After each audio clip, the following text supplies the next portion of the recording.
Welcome to her remarkable history. Remember, to support our channel, please subscribe. The painful death of the forgotten teenage medieval princess. The Wars of the Roses were an incredibly turbulent times in England, as the House of York and the House of Lancaster fought for supremacy and the crown. Edward IV is considered a winner of the conflict as he managed to depose Henry VI. He was briefly taken off the throne, but he won it back and he was seen as a skilled military leader and commander. But to secure his future on the throne and his family's legacy, he married Elizabeth Woodville, and the couple would have a number of children. Elizabeth had already been married, but she was considered one of the most beautiful ladies in the whole of England, and she had many children, with Edward IV, who became incredibly influential and important. Two of her children would be known in history for the wrong reasons as the princes in the Tower, as they were allegedly murdered by their uncle Richard III. But the second daughter of Edward IV and Elizabeth Woodville would be a girl called Mary, who there would have been great hopes for her to marry a European prince or a king to secure alliances. However, she died at a very young age. But what is the story of the painful death of Mary of York? Mary of York was born on the 11th of August 1467 at Windsor Castle, and she would be the second of 10 children. She had 2 half-brothers, and she was from a long line of influential Yorkist members of the nobility, with her grandfather being Richard of York, the 3rd Duke of York. She was baptised after birth, and one of her sponsors was the Archbishop of Canterbury, showing the hope the royal couple had for Mary.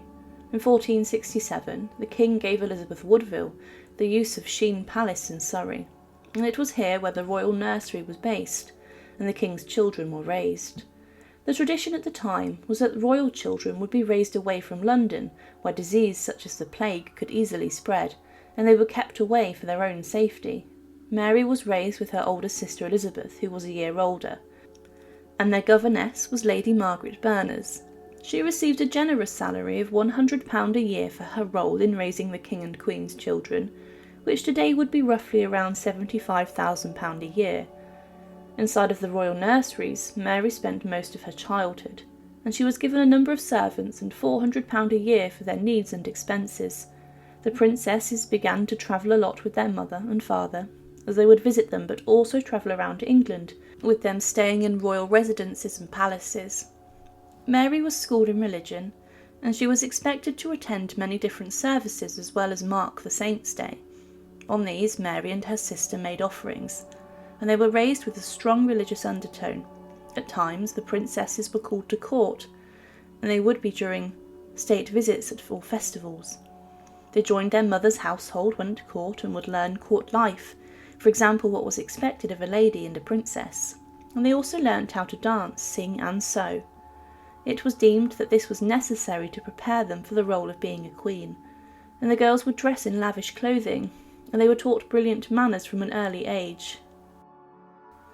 Despite not seeing her parents all the time, Mary did enjoy their company, and they were brought up with the best chances of success.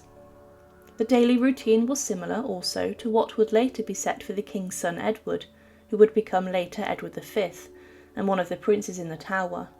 The children were awoken at 6 o'clock so they could attend morning prayer in their bedroom. Following this, they went to Mass and then observed other religious services. Following Mass, the princesses ate breakfast, which consisted of only the finest food in England, including fish and meat. But then dinner was brought at 11 o'clock. Whilst eating, they heard stories, and Edward IV stated that only the most virtuous and pious people should raise his children and be there. After the dinner, the princesses bathed, and then they had a nap, and dinner was then served at 4 o'clock in the evening. Into the night, the princesses played games and listened to music before they went to bed at 8 o'clock. But the princesses were also given the very best protection, and no one except their personal servants could enter the bedchambers at night. In the evening, a burning candle was left in their bedrooms, and the outer gates were locked. Guards patrolled the castle grounds many times each night and checked every room. However, there was a significant amount of chaos in 1469. As tension rose between the king and the Earl of Warwick, Richard Neville, the Earl of Warwick, did not get on with Edward's wife, and with this, Warwick led an alliance between himself and the king's younger brother, George, the Duke of Clarence. Warwick fled to France, and then the two invaded England and declared Edward VI illegitimate. At the time, Mary's mother was visiting Norwich, with it's presumed her daughter Elizabeth and Mary, and they watched some brilliant celebrations and also theatre. However, the Queen and her daughters were settled in a house for monks, but then the royal family found out that the Earl of Warwick had managed to defeat the King's army at the Battle of Edgecote, but he also captured the King, Mary's father. He executed also Mary's maternal grandfather and uncle, and it's not known how this affected Mary. It's probable that Elizabeth Woodville hid this from her daughters, but at the same time, Mary's maternal grandmother was arrested for witchcraft and using spells on the king. She was acquitted, but this was a dark part of the family's history, and it showed how brutal the enemies of the king could be. Elizabeth Woodville and her daughters, including Mary, were not harmed during this, but the king did manage to gain his freedom and ride back to London, and he later regained the full control of the government, declaring Warwick and his brother George traitors. Because of this, Edward IV knew the pair would come again and invade, and Elizabeth Woodville made preparations for the Tower of London to be the place where Mary and her sisters, along with her mother, would be housed for their safety. The tower was heavily garrisoned and security was increased, and Warwick did invade England, and Henry VI was re-enthroned and was crowned king. Mary's father, Edward IV, had fallen from the throne, and Mary and her mother and sisters then fled the Tower of London via barge and arrived at Westminster Abbey, where they claimed to hide out. The abbot took them under his protection, and they were helped by ordinary Londoners who donated food to the family of King Edward IV. Whilst in hiding, the princesses spent time with their nannies, as Elizabeth Woodville was busy with the birth of her next child and the care of the future king. Mary spent 5 months in shelter, but her father then came back to take his throne.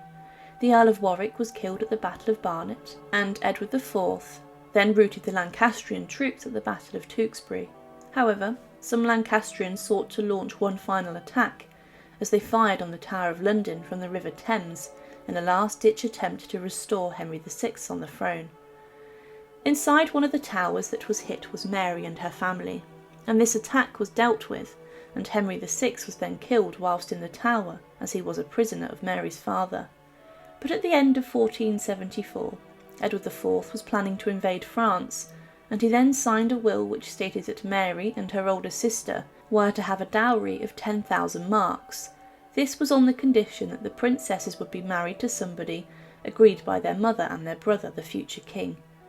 But later, Edward IV reached a peace treaty with France, and one of the conditions was that Mary's eldest sister would be married to the Dauphin, Charles, the heir to the French throne, when she reached age old enough to marry. If Elizabeth died, then Mary of York would stand in as her substitute and would marry the French heir.